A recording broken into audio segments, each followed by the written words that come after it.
If you keep ending up in the same type of relationship over and over again, it's the same person, different name, same problem, different face, then maybe you need to consider that you might be the problem. And I, oh, So that the light was good. Welcome to part 3 of the Preparing for Dating series.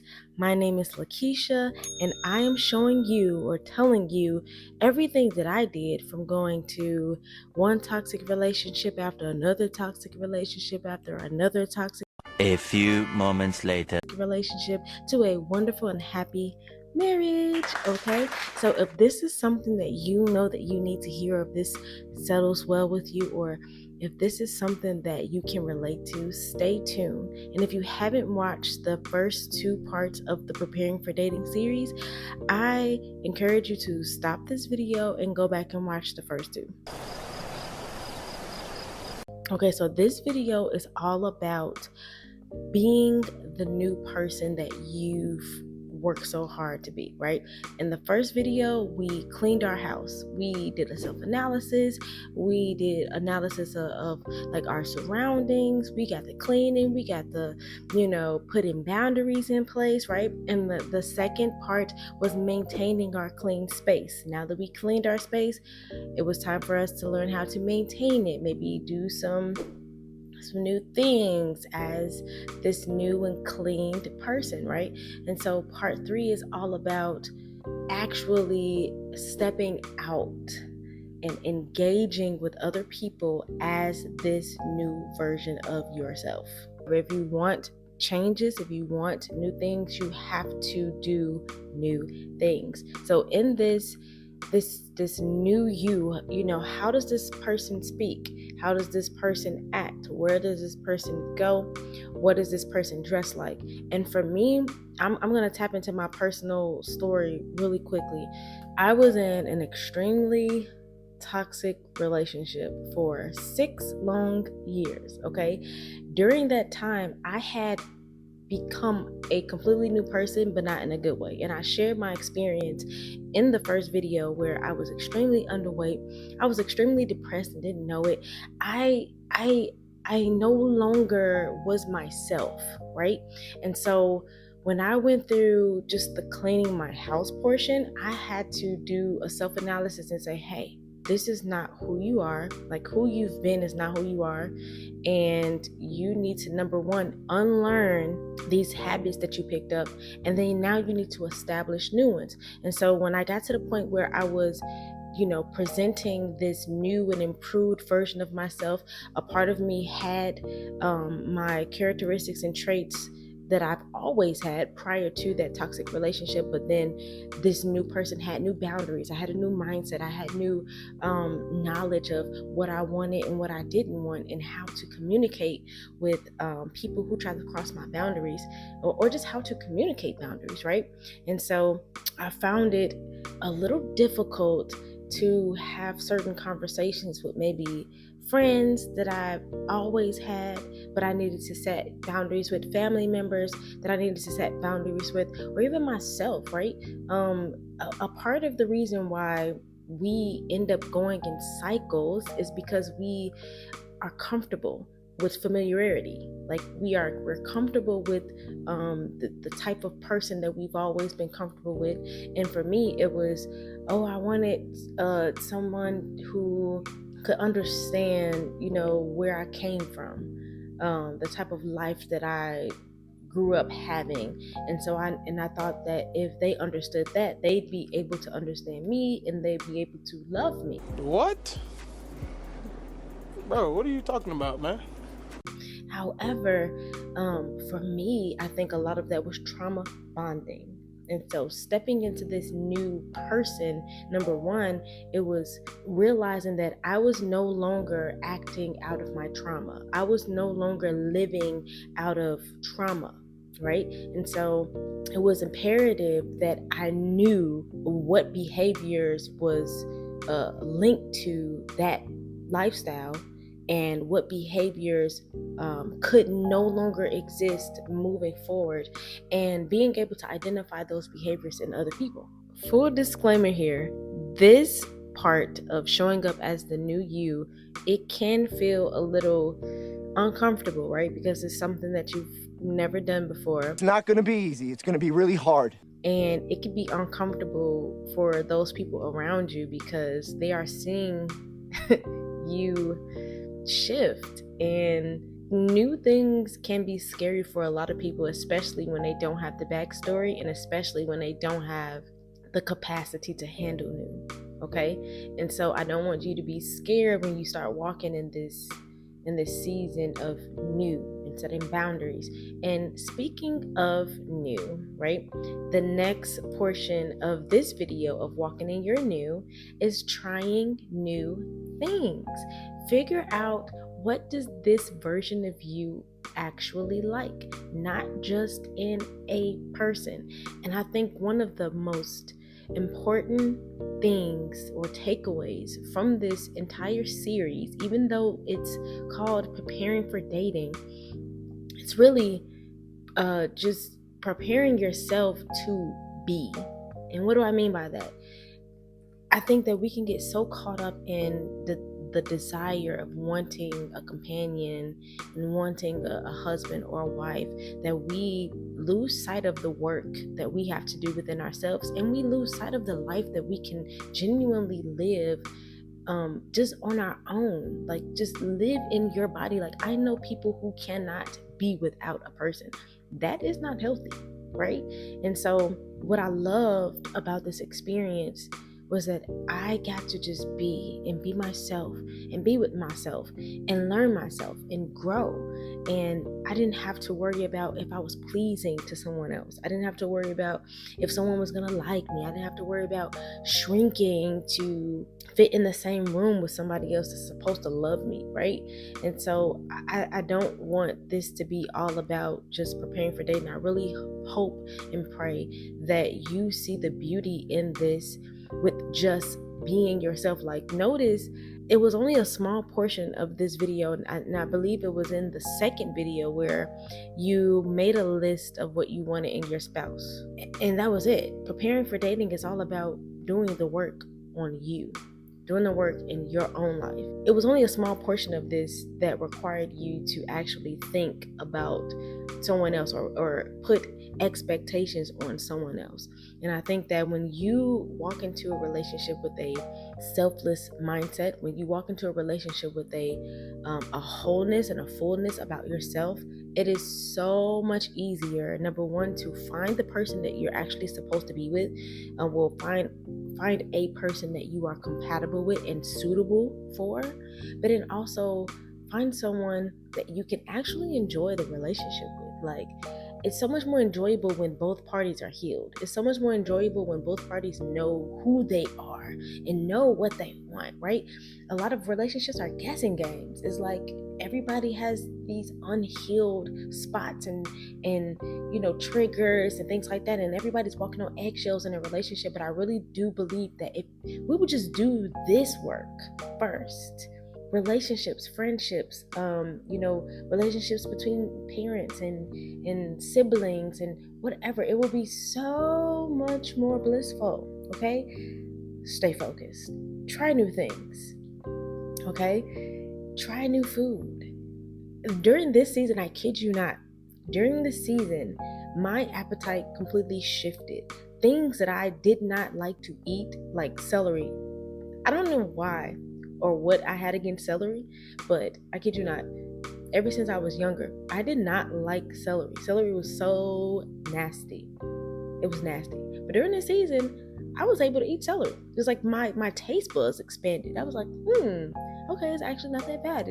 It's healthy. However, it was very interesting to me that something I hated the taste of most of my life, because I was in my 20s, my early 20s, when I actually had the opportunity to go through this Preparing for Dating series myself. So I'm not just telling you something that I haven't been through in it and I haven't proven, right? It's been tested, it's been tried, it's been proven, not even just with me, but just with multiple healed people in successful and loving relationships or marriages. Okay, so I found it very interesting that Not only was my mind going through a transformation, it was my body going through a transformation, but my taste buds were going through a transformation, right?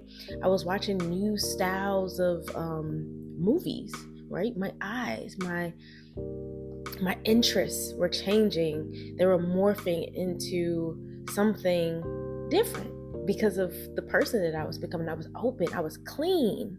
It's amazing how beautiful your life is when your house is clean.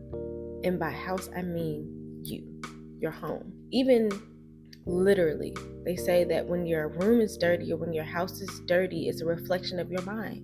And so if your house is dirty and your room is dirty, 9 times out of 10, you're probably a little depressed. You're probably dealing with some type of slothful or laziness, right? Or you're unorganized in some form, way, shape, or fashion. But when your house is clean, you feel beautiful, you feel nice, you have a great mood, but then also it actually looks beautiful.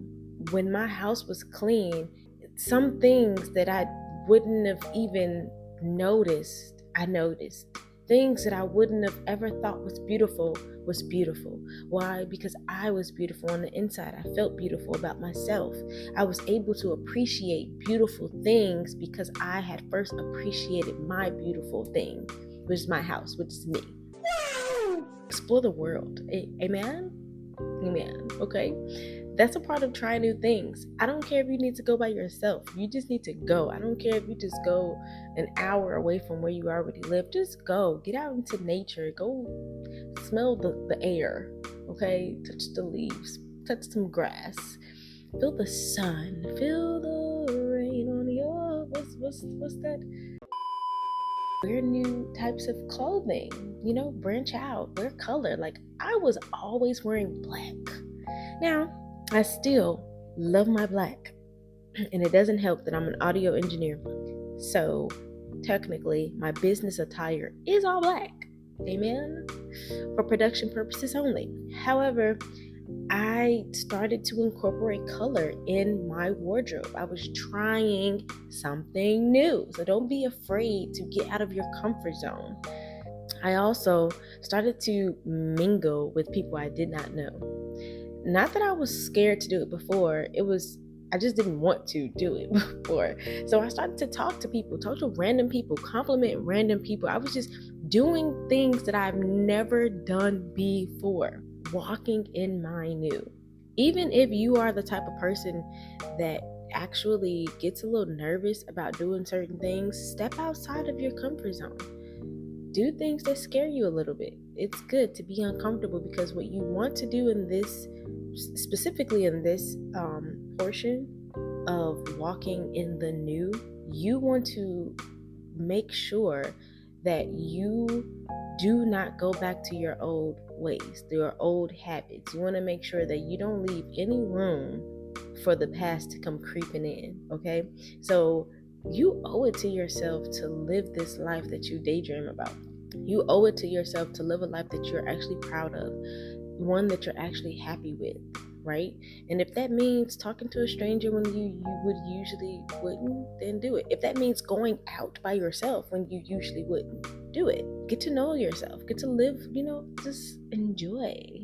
Section 3 in this becoming you or just being you, this has got to be the most important step, I think, by far, because this one tripped me up. Okay, so I'm telling you this by experience. This is something that I actually, I fumbled this one. Do not fall for counterfeits. Don't fall for the counterfeits.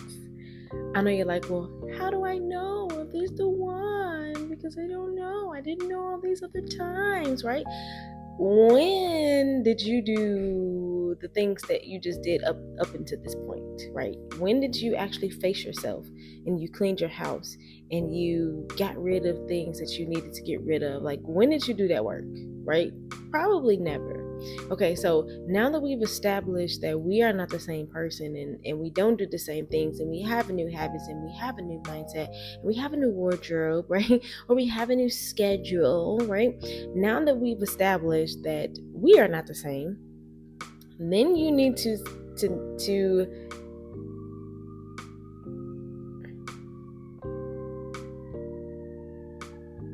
A few moments later. now that we have established that you are not the same, I want you to have hope that you won't fall for the same type of person. Why? Number one, because you wrote your list. And if you wrote your list after you did the internal work, your list should be completely different from the type of people that you dated. And so when you are approached by someone right off bat, you should see those red flags like pop, pop, pop. Like if you just assess your past relationships and what went wrong, and you take accountability for your actions as well, because it wasn't all them, right? Even in the relationship that I was in that was so toxic for me, I had fault in that relationship too. Like that, it's not just on that one person. It's no, it takes two to tango, right? So if you acknowledged yourself and the role that you played in that, and it could have just been the fact that you ignored the red flags, because you could have been like, Keisha, I was an angel. I don't know what you're talking about. It was all them. Whatever. You ignored those red flags or you didn't see them. So now you need to write them down, or after you wrote them down, because you should have done that already. And if you haven't, you need to go back to the first two videos. You need to watch them, and then you need to come back, okay? But you are going to know whether or not they're a counterfeit based off of patterns. You need to become good at pattern recognition in yourself and in others, right? So if someone approaches you and Come on now, dog. Come on, man. the city of Chicago just don't want the people to get this message without background noise. Okay, I'm just gonna tell y'all how I fumbled this one. Here's the thing. If I'm being quite honest, I was with a counterfeit for 2 whole years. Why? Because I fell in love with potential. Don't do that. Don't do that. When a person shows you who they are, believe them. Yep.